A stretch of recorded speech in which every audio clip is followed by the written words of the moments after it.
한국은 낭만 영화에 등장하는 시적인 자연 풍경이나 거대하고 대규모의 건축물, 독특한 문화와 음식으로 유명한 매력적인 관광지 중 하나이다.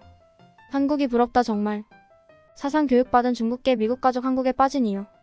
해외 감동 사연. 한국도 좋아졌어. 중국 다녀오면 한국 집사하겠지?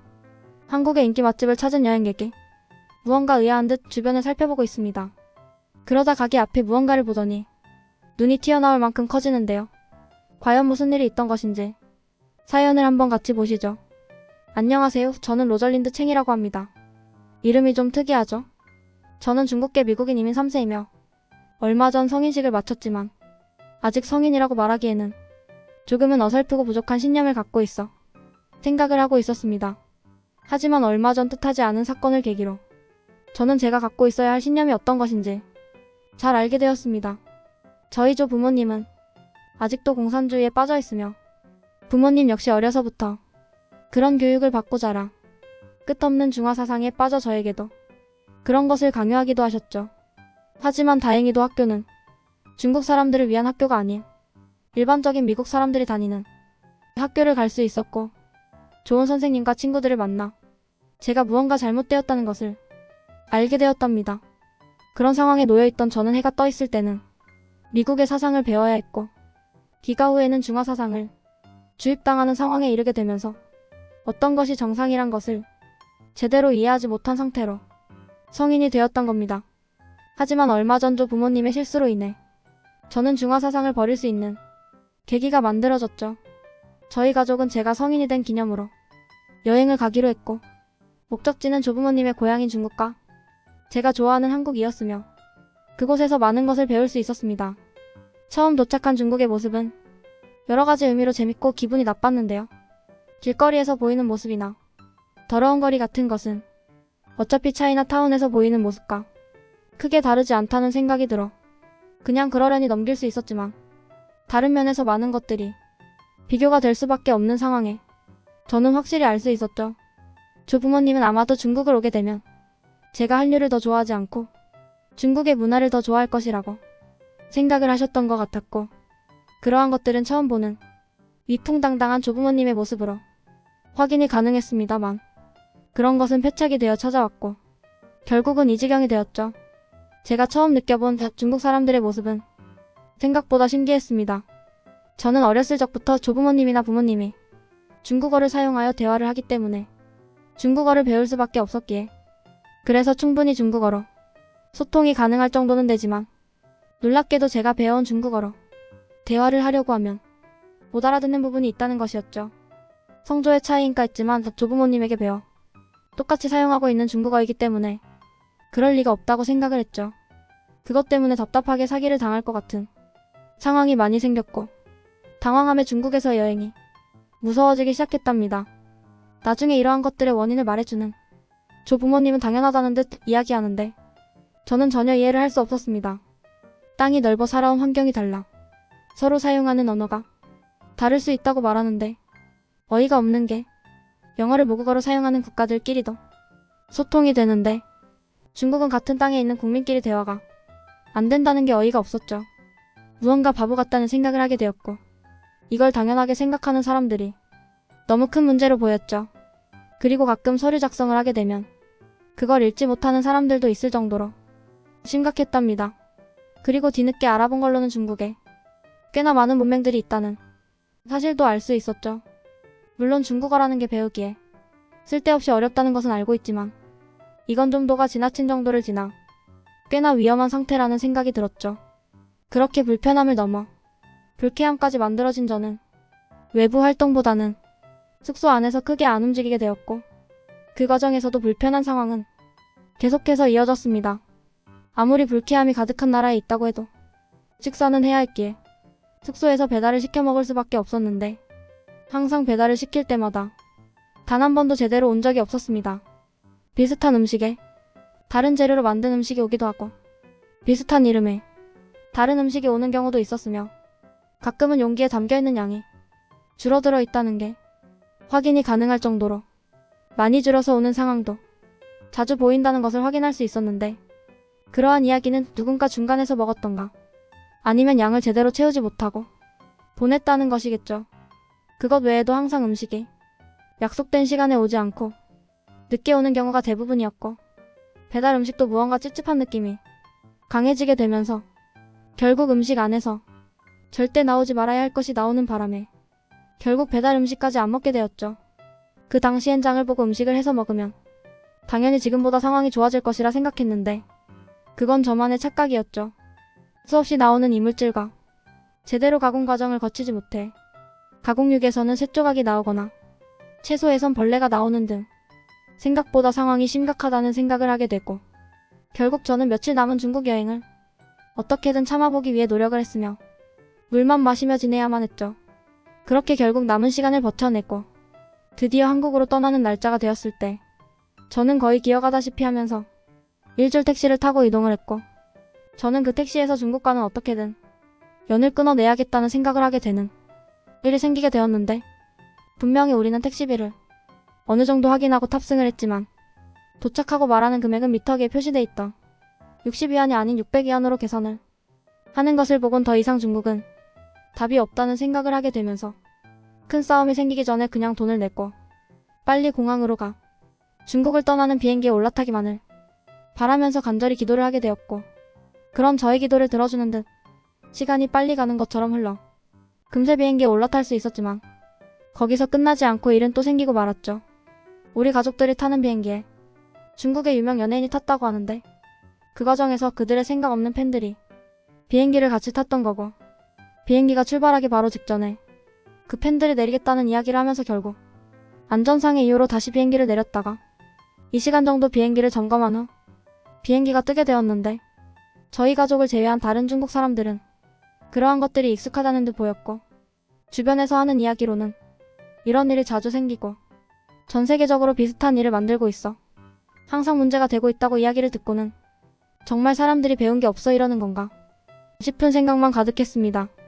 그렇게 우리 가족은 한국으로 도착을 하게 되었고, 저는 오랜 시간 괴물들이 모여있던 곳을 탈출해 천국으로 온 기분이 들었답니다. 너무나 상쾌한 마음에 가슴에 맺혀있던 모든 것이 날아가는 느낌이었습니다.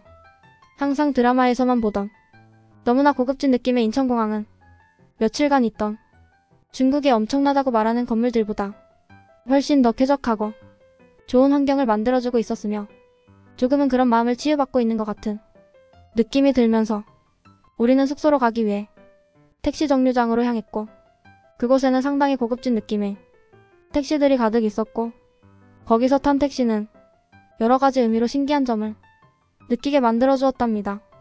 중국 택시와 한국 택시의 가장 큰 차이점은 어이없게도 바로 승차감이었는데요. 제가 자동차에 대해 잘 알지는 모르지만 좌석이 너무 단단해서 차에서 내리는 순간 엉덩이에 감각이 없고 허리는 너무나 아파서 제대로 서 있는 게 쉽지 않을 정도였으며, 차에서는 담배 냄새가 너무나 심해서 담배를 피지 않는 저는 현기증이 날 정도였고, 트렁크에는 무언지 모를 물건들이 가득 차 있어 사용하는데 불편함이 가득했지만 한국 택시는 정말 잠이 금방 올 것 같이 편안한 시트와 중국 택시와는 달리 담배 냄새는 하나도 나지 않아 깔끔한 상태를 유지하고 있었고, 그러한 특징은 외관에서도 볼 수 있었는데 얼굴이 비추는 듯 깨끗하게 닦여있는 택시의 외관은 매일 세차를 하는데 상당했고, 트렁크에는 우리 가족들의 짐이 다 들어갈 수 있을 만큼 깔끔하게 정리가 되어 있어 택시를 사용하는데 너무나 편안했으며, 가격도 확실히 미터기에 찍혀있는 금액 그대로 깔끔하게 받아가셨죠. 하물며 결제도 현금이 아니라 카드로 해도 된다는 이야기에 우리는 두 눈을 깜빡이며 카드로 결제를 해보았는데 순식간에 결제가 되며 내려도 된다는 이야기에 정말 너무나 편안하다는 생각이 들며 우리는 숙소에 먼저 들어가 짐 정리부터 시작했습니다. 일단 하나 이야기하자면 저는 처음으로 이용해본 호텔이 중국이며 미국에서 살 때도 굳이 호텔을 이용할 일이 없었는데 아예 그 당시에 중국에서 처음 이용해본 호텔의 모습이 당연히 어디 호텔을 가나 가장 기본적인 모습이라고 생각을 했는데요. 중국의 호텔은 생각보다 깨끗해 보이지 않았고, 제가 미국에서 살면서 드라마나 영화에서 보던 호텔의 모습과는 상당히 다르다는 생각이 많이 들었으며, 역시 드라마나 호텔에서 보이는 모습은 충분히 과장되어 있던 것이라 생각했지만 한국의 호텔을 와보고는 제가 알고 있던 호텔의 모습이 원래 알고 있는 모습이 맞다는 사실을 각이 잡혀있는 듯 주름 하나 없는 이불들과 돌돌 말려있는 수건들, 깔끔하게 접혀있는 샤워가운들이 드라마나 영화에서 보던 모습이었고, 무슨 방향제를 쓰는 것인지 상당히 마음을 포근하게 해주는 향기로 가득해 쉽게 쉬어갈 수 있는 듯한 느낌을 주는 것처럼 느껴졌으며, 침대에 누우면 중국과는 다른 의미로 밖으로 향하고 싶지 않았답니다. 그렇게 한국을 싫어하는 조부모님과 부모님을 방에 놔두고 저 혼자 한국 여행을 시작하면서 꽤나 놀라운 것들을 많이 볼 수 있었는데요. 중국어로 이야기를 해도 말이 통하지 않는 사람이 많은, 중국과는 다르게 영어를 사용해도 어린아이부터 어른들까지 꽤나 많은 사람들이 저에게 도움을 줄 수 있을 만큼 유창하게 영어를 한다는 것을 알게 되었죠. 그리고 중국과는 다르게 문맹이 하나도 없다고 느껴질 만큼 사람들의 언어 능력은 대단하다고 느껴지면서 뜬금없이 미국의 문맹들이 생각이 났으며, 한국의 대단함은 더 크게 느껴질 정도였답니다. 그렇게 많은 사람들이 영어를 할 수 있으니 꽤나 편하게 한국 여행을 할 수 있었고, 조부모님의 모국인 중국보다 한국이 훨씬 더 좋은 곳이라고 느껴지게 되었죠. 그 이후엔 많은 카페나 식당 등 여러 곳을 돌아다녔는데 여기서 놀라운 것들을 볼 수 있었습니다.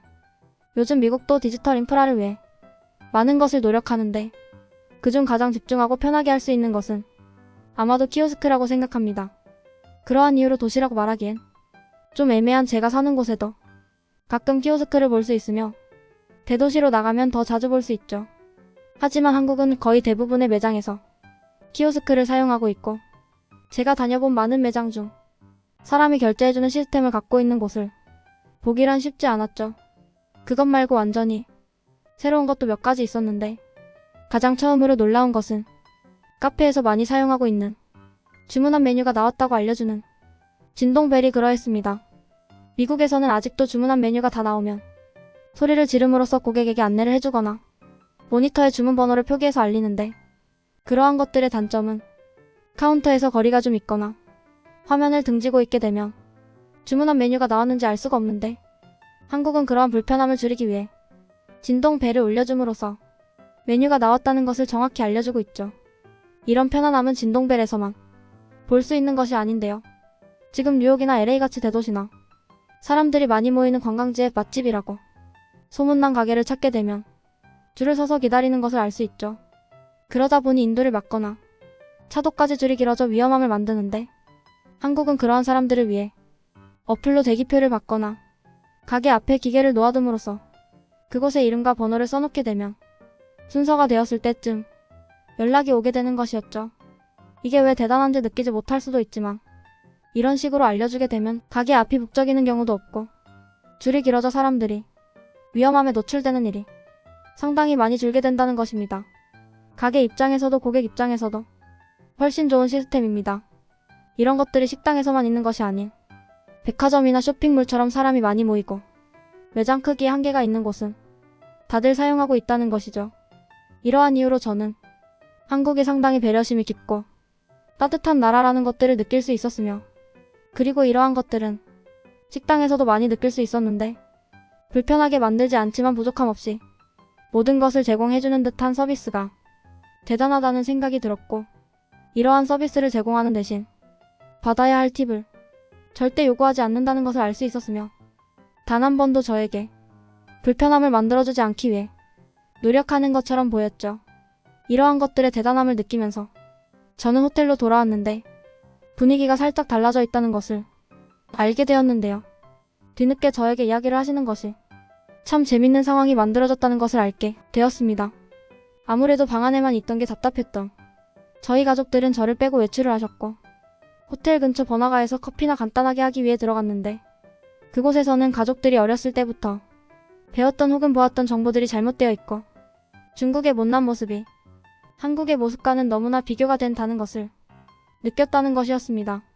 그러면서 한국 사람들의 따뜻함이나 배려 등에 꽤나 감동을 받았고, 메뉴를 보고 모르는 것이 있어 물어보면 너무나 친절히 대답해주는 모습에 오랜 기간 갖고 있던 마음속 신념도 살짝은 무너진 것 같다고 하셨죠. 그 이후 쉴 새 없이 본인들이 오늘 하루 한국을 다니면서 느낀 많은 것을 이야기하는데, 저보다 훨씬 더 한국을 좋아하게 된 것처럼 보게 되었죠. 우리 가족은 며칠간 한국 여행을 끝내고 미국으로 돌아왔고, 저는 확실히 중국 사람이라는 뿌리를 버리기로 했답니다. 시간이 얼마나 걸릴지 모르겠지만 저는 한국으로의 유학을 준비하려고 합니다. 솔직히 중국 사람의 뿌리를 제가 버린다고 해도 보이는 모습은 중국 사람이고 중국에서 한국에게 보인 만행들을 잘 알고 있기에 그런 것들이 편견을 만들어 힘들지 않을까 싶지만 잘못한 것은 분명히 맞으니 어느 정도 겸허히 받아들이고 꼭 한국으로 유학을 갈 수 있었으면 좋겠습니다. 그만큼 한국이 좋으니까요. 오늘 사연은 여기까지입니다. 한국을 좋게 봐주셔서 감사드립니다. 꼭 한국에 오셔서 성공하시길